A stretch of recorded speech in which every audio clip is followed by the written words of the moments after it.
What is up, guys? Today I'm going to show you guys how to replace the bulb in your dome light, or I guess it's your map light, of your 2001 Lexus ES. All you're going to need is a little flathead screwdriver. If you have a plastic pry tool, that's the best thing to use because it is plastic. Go ahead and start. There's going to be 4 clips. There's 2 here, there's 2 here.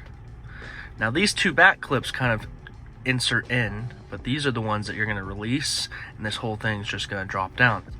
Lightly wedge in right by the clip. And it's that easy, it'll just fall off. At least mine did.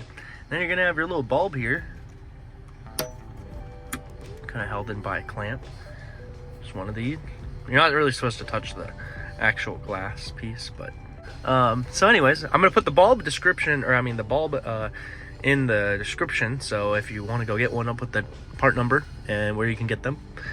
When you get your new one, take it out of the box. Don't grab it by the glass, grab it by the ends, and you want to just clip it right back in. Now, since this is not an LED, you don't have to worry about putting it in the right way or the wrong way, because some of you might know LEDs are directional.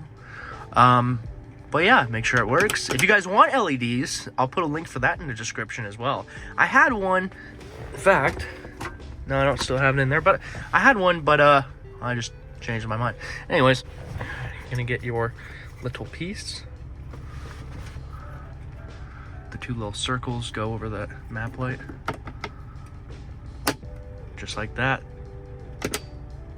Hope you guys enjoyed. We'll see you next time.